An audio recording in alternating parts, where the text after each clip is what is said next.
پتہ یہ چلا جو 5 ٹائم کی نماز پڑھتا ہے وہ اللہ تعالیٰ کی سرکشا میں آ جاتا ہے، وہ اللہ تعالیٰ کی سیکیورٹی میں آ جاتا ہے، اور جو 1 ٹائم کی نماز بھی جان بوجھ کر کے چھوڑتا ہے وہ اللہ تعالیٰ کی سیکیورٹی سے باہر نکل جاتا ہے۔ آج ہمارا حال کیا ہے؟ رات بھر جلسہ سنتے ہیں اور صبح فجر کی نماز میں ہی غائب ہو جاتے ہیں۔ مسجدوں کی کمی نہیں ہے ہمارے گاؤں میں، کمی ہے تو نمازیوں کی کمی ہے میرے پیارے ساتھی۔ مسجد تو بنا لی شب بھر میں ایمان کی حرارت والوں نے، من اپنا پرانا پاپی تھا برسوں میں نمازی بن نہ سکا۔ اور یہ بھی یاد رکھو، جس سماج میں نماز کے معاملے میں لاپرواہی ہوگی وہاں نشہ بھی پایا جائے گا، وہاں زنا بھی پایا جائے گا، وہاں شراب بھی پائی جائے گی، وہاں حرام کاری بھی پائی جائے گی۔ ایک نماز ایک ایسی چیز ہے جو بہت ساری برائیوں کو کنٹرول کرتی ہے۔ اسی لیے اللہ قرآن میں کہتا ہے اقیم الصلاۃ، نماز قائم کرو، ان الصلاۃ تنہا عن الفحشاء والمنکر، یہ نماز تم کو بے حیائی سے روکتی ہے، یہ نماز تم کو برائی سے روکتی ہے۔ قرآن کا 16واں پارہ اٹھاؤ، سورہ مریم میں اللہ فرماتا ہے فخلف من بعدہم خلف اضاعوا الصلاۃ، نبیوں کے جانے کے بعد ایسے نالائق لوگ آئے جنہوں نے نمازوں کو برباد کیا، واتبعوا الشہوات، اور جنہوں نے خواہشات کی اندھی پیروی کی، فسوف یلقون غیا، ایسے لوگ جہنم میں ڈالے جائیں گے۔ جو خواہشات کی اندھی پیروی کرے گا وہ جہنم کی آگ میں ڈالا جائے گا۔ میرے پیارے ساتھیوں، نماز کی پابندی کیجیے۔ اللہ کے نبی نے 1 ٹائم کی نماز چھوڑنے پر یہ نتیجہ بتایا ہے کہ اللہ تعالیٰ کی حفاظت سے انسان نکل جاتا ہے۔ اور آگے بڑھیے، چوتھی نصیحت، وَلَا تَشْرَبَنَّ خَمْرًا، اور خبردار شراب مت پینا، فَإِنَّهُ رَأْسُ كُلِّ فَاحِشَةٍ، یہ شراب ہر گندگی کی جڑ ہے۔ شراب پی لیا انسان نے، نشے میں ہے، اب وہ کس کو ٹچ کر دے گا، کیا بول دے گا، کون سی گالی بک دے گا، کس کا مرڈر کر دے گا۔ ابھی آپ نے دیکھا ارریا کا فاربس گنج کا وہ لائیو ویڈیو بنا ہے، سرعام کس طریقے سے ایک انسان دوسرے انسان کا سر کاٹ کے، ایک مسلمان شاید وہ آٹو ڈرائیور تھا، اس کا جو ہے اس نے سر دھڑ سے الگ کر دیا، سر الگ رکھا ہوا ہے، دھڑ الگ رکھا ہوا ہے، مین روڈ پر۔ یہ آپ کے جھارکھنڈ سے بہت دور نہیں، ارریا کا علاقہ، فاربس گنج کا علاقہ۔ مجھے نہیں معلوم کہ وہ نشے کی حالت میں تھا کہ نہیں تھا، لیکن جس طریقے سے یہ واقعہ دیکھنے میں لگ رہا ہے اس بات کا امکان ہے کہ وہ نشے کی حالت میں تھا۔ ریپ کے زیادہ تر کیسز نشے کی حالت میں ہوتے ہیں۔ نشے کے بعد انسان کے اوپر شیطان سوار ہوتا ہے میرے ساتھی۔ آج جھارکھنڈ کی سرزمین پر آپ جس علاقے میں رہتے ہیں، میں جانتا ہوں کہ آپ کے آس پاس آدیواسی لوگ بھی رہتے ہیں۔ ابھی ہم لوگ ایک مرتبہ سڑک پہ چل رہے تھے، آدیواسیوں کی کوئی شادی تھی، ہمارے اسی جھارکھنڈ کے علاقے کے ایک بھائی ہمارے ساتھ بیٹھے تھے، انہوں نے کہا مولانا ان کی عورتیں بھی شراب پیتی، مرد اور عورت سب نشے میں دھت تھے اور ناچ رہے تھے، بیچ روڈ پہ ناچ رہے ہیں۔ اب ان کو زیادہ ہم چھیڑ بھی نہیں سکتے، ہم کو جانا بھی ہے، وہ ہماری بھاشا بھی نہیں سمجھتے، بڑا کبھی کبھی مسئلہ پیدا ہو جاتا ہے۔ اس علاقے میں جہاں شراب کا اتنا چلن ہے، میرے نوجوانوں آپ کی ذمہ داری اور بڑھ جاتی ہے۔ جب گناہ آسان ہو جائے، جب گناہ آسانی سے مل رہا ہو، اس ماحول میں گناہ سے اپنے دامن کو بچانا یہ مشکل ہوتا ہے میرے پیارے ساتھی۔ آپ نیپال کی سرزمین پہ چلے جائیں، وہاں بھی شراب بہت عام ہے۔ چائے کے ہوٹل میں آپ چائے پینے چلے جائیں، وہاں بھی شراب بک رہی ہے۔ کسی ہوٹل میں کھانا، یہاں تک کہ مسلم ہوٹل میں گیا کھانا کھانے، جس کا مالک مسلم تھا، وہاں بھی دیکھا میں نے شراب رکھا ہوا ہے۔ اللہ رحم کرے، اللہ معاف کرے۔ اس قدر آسان ہے اور اس قدر عام ہے وہاں پہ شراب۔ میرے پیارے ساتھیوں، شراب اسلام کی نظر میں صرف حرام نہیں ہے، شراب ہر برائی کی جڑ ہے۔ اور اسی لیے اللہ کے نبی فرماتے ہیں جو شراب پیتا ہے، جو نشہ کرتا ہے، اللہ تعالیٰ ان یسقیہ اللہ من طینۃ الخبال، اللہ تعالیٰ شرابی آدمی کو، نشہ کرنے والے انسان کو اللہ تعالیٰ جہنمیوں کا پیپ اور مواد پلائے گا۔ تو نے دنیا کی وہ گندی چیز پی تھی، اب آخرت میں بھی تو گندی چیز پیے گا۔ ہاں دنیا میں اگر تو شراب سے بچتا، اس شراب سے دور رہتا، تو اللہ تعالیٰ تجھ کو جنت کی شراب پلاتا۔ جنت کی شراب میں نہ تو کوئی چکر آئے گا، نہ اس کو پینے کے بعد انسان بہکے گا، نہ اس کا دماغ خراب ہوگا۔ جنت کی شراب بھی پاک شراب ہوگی، شرابن طہورا، پاک شراب ہوگی جنت کی۔ جو دنیا میں شراب پیے گا اس کے لیے جنت کی شراب حرام ہے میرے پیارے ساتھیوں۔ اس لیے اللہ کے نبی نے فرمایا وَلَا تَشْرَبَنَّ خَمْرًا، خبردار شراب مت پینا، شراب ہر برائی کی جڑ ہے۔ عثمان غنی رضی اللہ تعالیٰ عنہ ایک واقعہ بیان کرتے ہیں۔ پہلے کے دور میں ایک اللہ کا بہت نیک بندہ تھا، اس دور کی ایک بہت بدچلن عورت تھی۔ اس بدچلن عورت نے اس اللہ کے نیک بندے کو اپنے جال میں پھنسانے کے لیے پلان رچا، اور ایک کمرے میں جہاں شراب کا پیالہ بھی رکھا تھا اور ایک چاقو رکھا تھا اور ایک چھوٹا بچہ تھا، اور وہاں پر دھوکے سے اس نے ایک انسان کو بلانے کے بعد اس فاحشہ عورت نے، اس بدچلن عورت نے کہا اب تو یہاں تم آ چکے ہو، اب یہاں سے بھاگنے کا تمہارے پاس کوئی راستہ نہیں ہے، 7 دروازوں کے اندر تمہیں رکھا گیا ہے، اب یہاں پہ تمہارے سامنے 3 چوائس ہے، یہ شراب کا پیالہ ہے، یہ شراب کی بوتل ہے، یا تو تم ایک پیالہ شراب پی لو، یا دوسرا راستہ یہ کہ تم میرے ساتھ ریپ کرو، میرے ساتھ تم زنا کرو، اور تیسرا راستہ یہ ہے یہ چاقو اٹھا کر کے اس بچے کو قتل کر دو۔ اس متقی انسان نے سوچا بچے کو قتل کرتا ہوں تو یہ ہتیا ہو جائے گی، بڑا گناہ ہو جائے گا، عورت کے ساتھ زنا کرتا ہوں یہ بھی بہت بڑا گناہ ہو جائے گا، شراب پی لیتا ہوں یہ ہلکا گناہ ہے۔ شراب پیا اس نے، اور جب ایک مرتبہ شراب پیا اور نشہ چڑھا تو پوری شراب کی بوتل پی گیا، اور جب نشے میں پاگل ہو گیا تو عورت کے ساتھ زنا بھی کرتا ہے اور اس بچے کو قتل بھی کر دیتا ہے۔ حضرت عثمان غنی یہ واقعہ بیان کرنے کے بعد کہتے ہیں او لوگو شراب سے بچو، شراب ام الخبائث ہے، تمام برائیوں کی جڑ ہے، تمام برائیوں کی ماں ہے۔ اور آج ہمارا نوجوان بہت آگے نکل چکا ہے، اب شراب تو بہت چھوٹی چیز ہو گئی، اب تو ڈرگس کا نشہ ہو رہا ہے، اب تو ہیروئن اور افیم اور گانجا اور چرس اور کتنی چیزوں کا نشہ ہو رہا ہے آپ سوچ نہیں سکتے۔ یعنی بہت سارے دوا کے سیرپ ایسے ہیں، بہت سارے میڈیکل اسٹور پہ ملنے والی دوائیں ایسی ہیں جن کو نشہ بنا کے نوجوان استعمال کر رہا ہے۔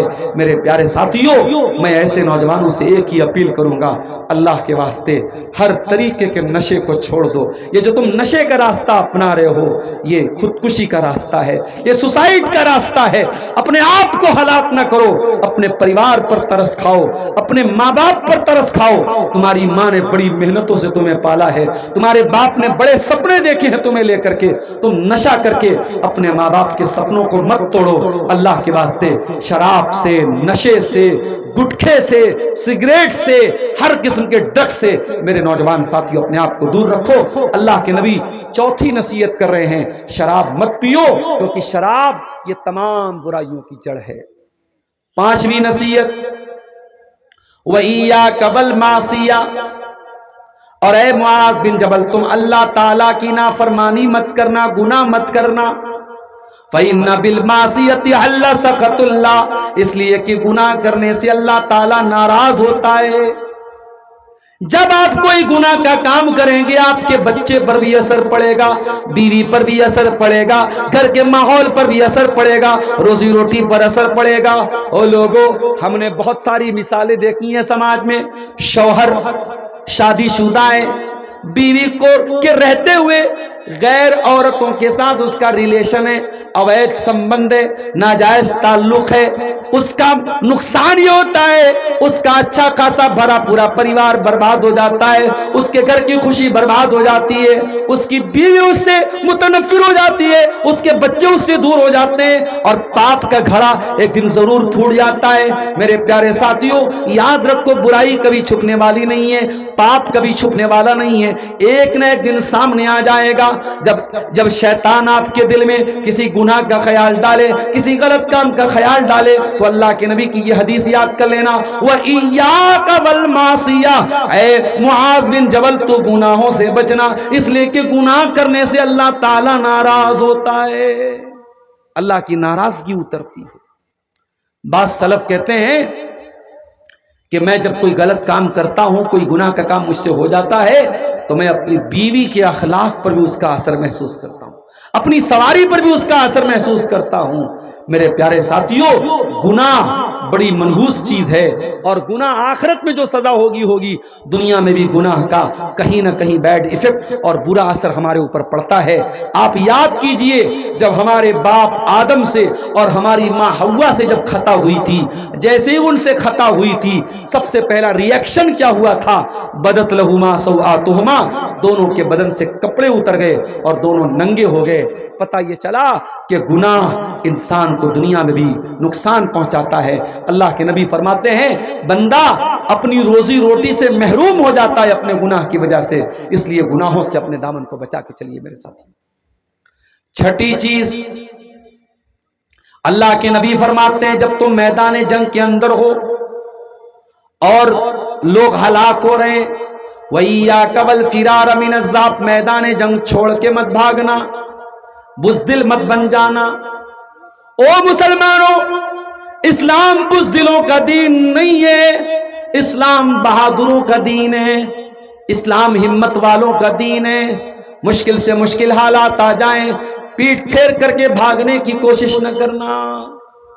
میں جانتا ہوں ملک کے حالات کیسے چل رہے ہیں، بڑی تیزی سے یہ خبریں بھی آج کل آ رہی ہیں، مسلمان لڑکیاں مرتد ہو رہی ہیں، مسلمان لڑکے مرتد ہو رہے ہیں۔ یہ واقعات کیوں ہو رہے ہیں؟ کیونکہ ہم نے اپنی بچیوں کو بتایا ہی نہیں کہ ایمان کو بچانا کتنا اہم کام ہے۔ ہم نے کبھی سمیہ کی سیرت اپنی بچیوں کو نہیں بتائی، ہم نے کبھی خدیجہ کی زندگی بچیوں کو نہیں بتائی، ہم نے کبھی اماں عائشہ کی زندگی کے بارے میں نہیں بتایا۔ او لوگو، اسلام کا ماننے والا، اسلام کا سچا ماننے والا کبھی مرتد نہیں ہوتا ہے۔ جو مرتد ہو جائے، جو اسلام کو چھوڑ دے، اس کا مطلب کہ اس نے اسلام کو سمجھا ہی نہیں ہے۔ اسلام تو وہ دین ہے، اکبر الہ آبادی نے کہا تھا، اسلام کی فطرت میں قدرت نے لچک دی ہے، اتنا ہی یہ ابھرے گا جتنا کہ دباؤ گے۔ آج کتنا پروپیگنڈا ہو رہا ہے میڈیا میں اسلام کے خلاف، لیکن اس سے اسلام ختم نہیں ہو جائے گا میرے پیارے ساتھیوں۔ پھوکوں سے یہ چراغ بجھایا نہ جائے گا۔ یہ دین اللہ کا ہے، یہ اللہ کا نور ہے، اور اللہ اپنے نور کی حفاظت کرے گا۔ میرے پیارے ساتھیوں، اللہ کے نبی کہہ رہے ہیں، جنگ کے میدان سے پیٹ پھیر کر کے مت بھاگنا۔ ساتویں چیز، وَإِذَا أَصَابَ النَّاسَ مُوتَانٌ وَأَنْتَ فِيهِمْ فَاصْبُرْ، اور اے معاذ بن جبل، جب لوگوں کے اوپر کوئی وائرس آ جائے، کوئی وبا آ جائے، کوئی بیماری آ جائے، تو تم اس وقت اگر لوگوں کے بیچ میں ہو تو وہیں پر ثابت قدم رہنا، وہاں سے مت بھاگنا۔ پتہ یہ چلا، اسلام انفیکشن پھیلانے سے منع کرتا ہے۔ جس بیماری سے انفیکشن پھیلنے کا ڈر ہو، اس بیماری کو ہمیں دوسروں تک پہنچانے کی ہر کوشش سے اپنے آپ کو بچانا ہے۔ جیسے کسی کو ٹی بی کی بیماری ہو جائے تو ڈاکٹر بولتے ہیں ٹی بی کے مریض کا تولیہ الگ ہونا چاہیے، اس کا کپڑا الگ ہونا چاہیے، کیونکہ ٹی بی کی بیماری بہت تیزی سے پھیلتی ہے۔ تو جو بیماریاں انفیکشن ہے جن کے اندر، اگر اس میں سے کوئی بیماری آپ کو ہو گئی ہے، اللہ کے نبی میڈیکل کا ایک اصول بتا رہے ہیں کہ انفیکشن والی بیماری اگر آپ کو ہو جائے تو اس بیماری میں آپ جہاں پر ہیں وہیں پر رہیے، دوسروں کو اپنا وائرس مت پھیلائیے۔ جو لوگ سگریٹ پیتے ہیں، بیڑی پیتے ہیں، ڈاکٹروں کا کہنا ہے کہ بیڑی پینے والا، سگریٹ پینے والا جتنا اپنے آپ کو نقصان پہنچاتا ہے، اس سے زیادہ اپنے آس پاس کے لوگوں کو نقصان پہنچاتا ہے۔ تو اس حدیث میں بیڑی پینے والے بھی آ گئے، سگریٹ پینے والے بھی آ گئے کہ اللہ کے واسطے کوئی ایسا کام مت کرو جس سے دوسروں کو تکلیف پہنچے۔ اللہ کے نبی نے فرمایا، جب تم اس حالت میں ہو کہ کوئی وبا پھیلی ہوئی ہے، کوئی انفیکشن پھیلا ہوا ہے، تو تم وہیں پر رہو، اس جگہ کو چھوڑ کر کے مت جاؤ۔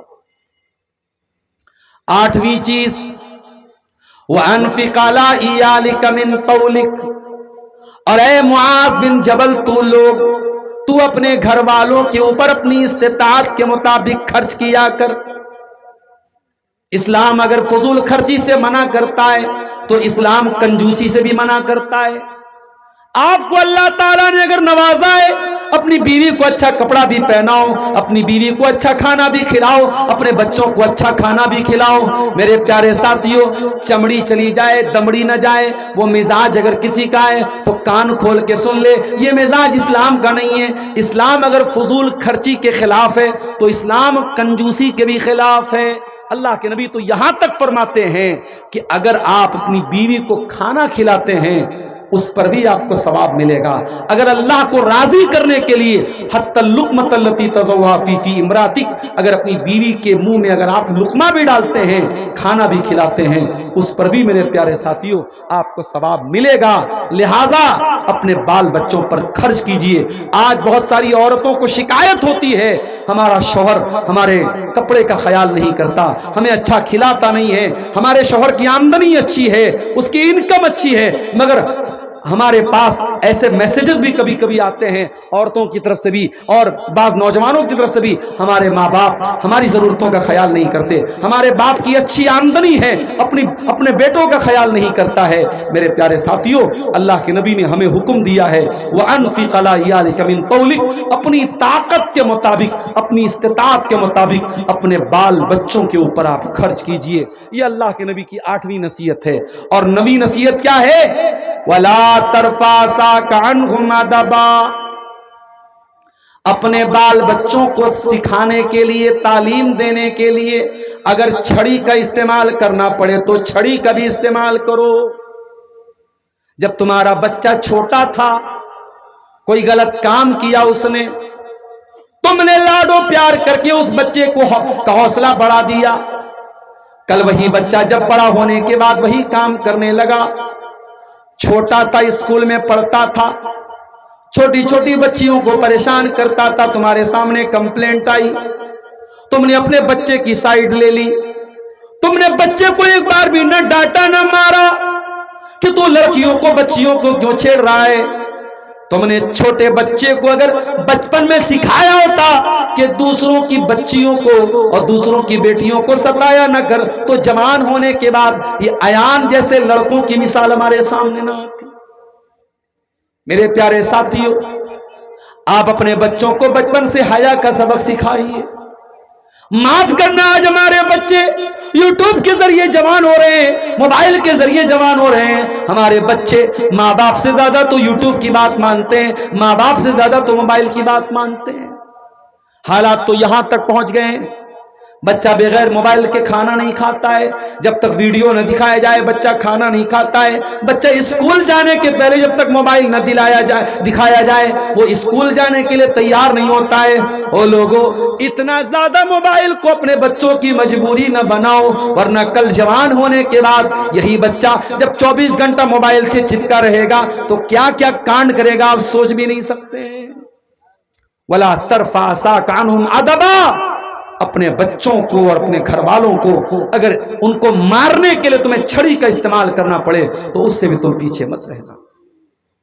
اسی لیے اللہ کے نبی فرماتے ہیں جب تمہارے بچے 7 سال کے ہو جائیں تم ان کو نماز کا حکم دو، اور جب تمہارے بچے 10 سال کے ہو جائیں اور نماز نہ پڑھے تو ان کی پٹائی کرو۔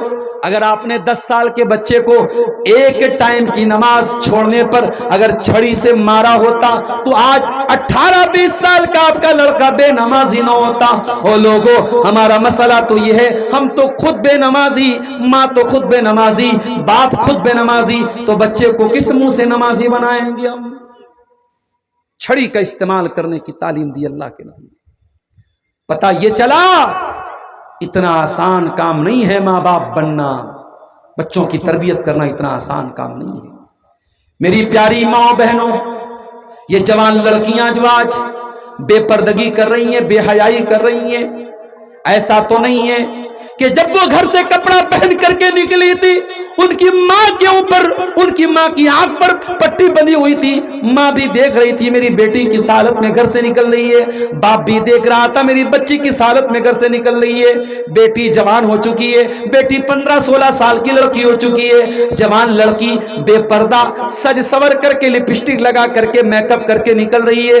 اگر ماں باپ کو کوئی اعتراض نہیں ہے اور ماں باپ نے نکلنے کی اجازت دی ہے، اس کا مطلب یہ ہوا کہ ماں باپ خود اپنی بچی کو بے حیا بنا رہے ہیں۔ یہ کچھ سوالات ہیں۔ اللہ اکبر۔ وَلَا تَرْفَعْ سَاكَانُهُمْ عَدَبًا، اپنے بچوں کی تعلیم اور تربیت میں اگر چھڑی کا استعمال کرنا پڑے تو پیچھے مت ہٹنا۔ یہ اللہ کے نبی کی نویں نصیحت ہے میرے ساتھی۔ اور 10ویں نصیحت کیا ہے؟ وَأَخِفْهُمْ فِي اللَّهِ، اپنے بچوں کے دل میں اللہ کا ڈر پیدا کرو۔ ہو لوگو، آج میڈیا والے لاکھ زہر پھیلا رہے ایان کے خلاف، اور ایان کے ذریعے پوری مسلم کمیونٹی کے خلاف زہر پھیلا رہے ہیں، لیکن ہمیں بھی تو یہ سوچنا پڑے گا کہ کاش ہم نے اپنے بچوں کی تعلیم و تربیت پر توجہ دی ہوتی، ہم نے ان کے دل میں اللہ کا ڈر پیدا کیا ہوتا، ہم نے بتایا ہوتا کہ دوسروں کی بہن بیٹیوں کی عزت کے ساتھ کھیلنا یہ اسلام میں حرام ہے، یہ بچوں کو سکھایا ہوتا تو شاید یہ حالات نہ آتے۔ وَأَخِفْهُمْ فِي اللَّهِ، اپنے بچوں کے دل میں اللہ کا ڈر پیدا کرو میرے پیارے ساتھیوں۔ اپنے بچوں کو بتاؤ حلال کیا ہے، حرام کیا ہے، جائز کیا ہے، ناجائز کیا ہے۔ اللہ کے پیارے نبی مسجد میں بیٹھے ہوئے ہیں اور 5 سال کا آپ کا نواسا حضرت حسن رضی اللہ تعالیٰ عنہ مسجد میں آتے ہیں اور وہیں پہ زکوٰۃ کی کھجور رکھی ہوئی ہے، اور ایک کھجور منہ میں اٹھاتے ہیں اور منہ میں ڈالنے لگتے ہیں۔ اللہ کے نبی کی نظر پڑتی ہے، اللہ کے نبی چاہتے ڈائریکٹ کھجور چھین کے پھینک دیتے، مگر بچے کو کی تربیت اس سے نہ ہوتی۔ آپ نے اس 5 سال کے بچے سے کہا کخ کخ، بیٹا تھوک دے، بیٹا نکال دے۔ اما شعورت انا لا ناکل الصدقہ، اے میرے بچے کیا تو نہیں جانتا تو محمد کا نواسا ہے، تو محمد رسول اللہ کا بیٹا ہے، تو میرے اہل بیت میں سے ہے، اور محمد رسول اللہ کے اہل بیت کے لیے زکوٰۃ کی رقم حرام ہے، ہم زکوٰۃ کی کوئی چیز نہیں کھا سکتے، بیٹا اس کھجور کو نکال دے۔ اللہ کے نبی 5 سال کے بچے کو حلال اور حرام کے بارے میں بتا رہے ہیں۔ آپ کا لڑکا 20 سال کا ہو گیا، آپ کی لڑکی 20 سال کی ہو گئی، آپ نے کب اس کو حلال و حرام کے بارے میں بتایا ہے؟ میرے پیارے ساتھیوں، یہ نبی کی نصیحت، اس کو گرے باندھ لیجئے، اس کو پلے باندھ لیجئے۔ وَأَخِفْهُمْ فِي اللَّهِ، اپنے بچوں کے دل میں اللہ کا ڈر پیدا کیجئے۔ فرمایا لا تشرک باللہ شیئا، اے معاذ بن جبل تو اللہ کے ساتھ کسی کو شریک نہ کرنا، تو شرک نہ کرنا۔ وَإِن قُتِلْتَ وَحُرِّقْتَ، تجھے قتل کر دیا جائے، تجھے جلا دیا جائے، تب بھی تو اللہ کے ساتھ شرک مت کرنا۔ دوسری نصیحت وَلَا تَوْقَنَّ وَالِدَيْكَ وَإِنَّمَا رَاكَانْ تَخْرُجَ مِنْ أَهْلِكَ وَمَالِكَ، اور اے معاذ بن جبل اپنے ماں باپ کی تو نافرمانی نہ کرنا، اپنے ماں باپ سے قطع تعلقی نہ کرنا، اپنے ماں باپ سے رشتہ نہ توڑ لینا۔ اگر تیرے ماں باپ تجھے اپنے گھر سے نکلنے کو بول دیں، اگر تیرے ماں باپ اپنے مال کو چھوڑنے کو بول دیں، تب بھی تو ان کی بات مان لینا، ان کو ناراض نہ کرنا۔ ابھی میں صرف ترجمہ کر رہا ہوں، ابھی میں اس کو کلیئر کروں گا کہ حدیث کا مطلب کیا ہے۔ تیسری نصیحت وَلَا تَتْرُكَنَّ صَلَاةً مَكْتُوبَةً مُتَعَمِّدًا، اور اے معاذ بن جبل ایک وقت کی نماز بھی تو جان بوجھ کر مت چھوڑنا۔ فَإِنَّ مَن تَرَكَ صَلَاةً مَكْتُوبَةً مُتَعَمِّدًا، ایک ٹائم کی نماز بھی اگر کوئی جان بوجھ کر کے چھوڑتا ہے، فقد بریت منہ ذمت اللہ، تو اللہ تعالیٰ کی سرکشا سے نکل جاتا ہے، اللہ تعالیٰ کی ذمہ داری سے نکل جاتا ہے، اللہ تعالیٰ کی حفاظت سے نکل جاتا ہے۔ چوتھی نصیحت وَلَا تَشْرَبَنَّ خَمْرًا، اور اے معاذ بن جبل کبھی شراب مت پینا، فَإِنَّهُ رَأْسُ كُلِّ فَاحِشَةٍ، یہ شراب ہر برائی کی جڑ ہے۔ پانچویں نصیحت وَإِيَّاكَ وَالْمَعْصِيَةَ، اور اے معاذ بن جبل تو گناہ سے بچنا، تو اللہ کی نافرمانی سے بچنا، تو پاپ کرنے سے بچنا۔ فَإِنَّ بِالْمَعْصِيَةِ حَلَّ سَخَطُ اللَّهِ، اس لیے کہ جب اللہ تعالیٰ کی نافرمانی ہوتی ہے، جب گناہ کا کام ہوتا ہے، جب پاپ ہوتا ہے، تو اللہ تعالیٰ کا غصہ نازل ہوتا ہے، اللہ کی ناراضگی اترتی ہے۔ چھٹی نصیحت، اے معاذ بن جبل، وَإِيَّاكَ وَالْفِرَارَ مِنَ الزَّحْفِ، تو میدان جنگ سے کبھی پیٹ پھیر کر کے نہ بھاگنا۔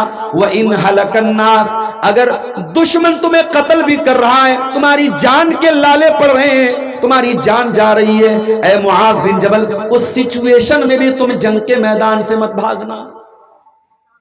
ساتویں نصیحت، وَإِذَا أَصَابَ النَّاسَ مُوتَانٌ وَأَنْتَ فِيهِمْ فَاصْبِرْ، اور اے معاذ بن جبل اگر کبھی لوگوں کے اوپر کوئی ایسی بیماری آ جائے جو موت کی چپیٹ میں لوگوں کو لے کے جا رہی ہے، کوئی وائرس پھیل جائے، کوئی وبا پھیل جائے، کوئی جان لیوا بیماری پھیل جائے، تو زمین کو چھوڑ کے مت بھاگنا، تو وہیں پر رہنا، اس علاقے کو، اس سرزمین کو چھوڑ کے مت بھاگنا۔ آٹھویں نصیحت، وَأَنْفِقْ عَلَىٰ عِيَالِكَ مِنْ طَوْلِكَ، اپنے بچوں پر، اپنے پریوار پر اللہ تعالیٰ نے جتنا نوازا ہے اس حساب سے اپنے بال بچوں پر بھی خرچ کرنا۔ نویں نصیحت، وَلَا تَرْفَعْ عَصَاكَ عَنْهُمْ أَدَبًا، اور اے معاذ بن جبل اپنے پریوار کو، اپنے بال بچوں کو اگر دین سکھانے کے لیے، ان کی تربیت کرنے کے لیے اگر چھڑی کا استعمال بھی کرنا پڑے، اگر مارنا پڑے، اگر پیٹنا پڑے، تو اس سے بھی تم پیچھے مت رہنا۔ اور آخری نصیحت، 10ویں، وَأَخِفْهُمْ فِي اللَّهِ، اور اے معاذ بن جبل اپنے گھر والوں کے دل میں اللہ تعالی کا ڈر پیدا کر دینا۔ یہ ہے اس حدیث کا ایک مختصر سا ٹرانسلیشن کہہ لیجئے، انواد کہہ لیجئے، ترجمہ کہہ لیجئے، جو میں نے حدیث پڑھی تھی آپ کے سامنے، اس حدیث کا یہ ترجمہ ہے۔ اس حدیث میں اللہ کے نبی نے 10 باتوں کا حکم دیا ہے، اور اگر ہم بہت لمبی تقریر نہ سن کر کے، رات بھر جلسے نہ سن کر کے، صرف اس ایک حدیث پر عمل کر لیں اور ان 10 باتوں پر عمل کر لیں، انشاءاللہ بہت سارے مسئلے حل ہو جائیں گے، بہت ساری برائیاں ختم ہو جائیں گی۔ حدیث کے راوی کون ہیں؟ معاذ بن جبل رضی اللہ تعالی۔ یہ وہ صحابی ہیں جو 18 سال کی عمر میں اسلام لائے تھے۔ 18 سال کی عمر میں ہمارا نوجوان موبائل پر بیٹھ کر کے ویڈیو گیم کھیلتا رہتا ہے، 18 سال کا نوجوان لڑکیوں سے چیٹنگ کرتا رہتا ہے، 18 سال کا نوجوان نشہ کر رہا ہے، 18 سال کا نوجوان آوارہ گردی کر رہا ہے۔ 18 سال کی عمر میں معاذ بن جبل رضی اللہ تعالیٰ عنہ اسلام قبول کرتے ہیں، اور 2 سال کے بعد اسلام کی پہلی لڑائی ہوتی ہے، جس کو ہم جنگ بدر کہتے ہیں۔ اس جنگ بدر میں اللہ کے پیارے نبی کے ساتھ جو 313 صحابہ کرام تھے، ان 313 میں 20 سال کا ایک نوجوان بھی تھا جس کا نام معاذ بن جبل تھا۔ بہت کم عمر میں ایمان لائے، اور 38 سال کی عمر میں ان کا انتقال ہو گیا۔ اتنی کم عمر انہوں نے پائی تھی، جوانی میں ایمان لائے، بڑھاپے کے پہلے انتقال ہو گیا، لیکن اتنا بڑا مقام و مرتبہ ہے معاذ بن جبل کا۔ اللہ کے پیارے نبی فرماتے ہیں، میری امت کے اندر حلال و حرام کی سب سے زیادہ جانکاری اگر کوئی رکھتا ہے تو معاذ بن جبل رکھتے ہیں۔ آپ نے فرمایا، قرآن سیکھنا ہے تو 4 لوگوں سے سیکھو۔ ان 4 لوگوں میں ایک نام معاذ بن جبل کا بھی ہے۔ قرآن سیکھنا ہے، قرآن پڑھنا ہے تو معاذ بن جبل سے قرآن پڑھ لو۔ ایک مرتبہ اللہ کے نبی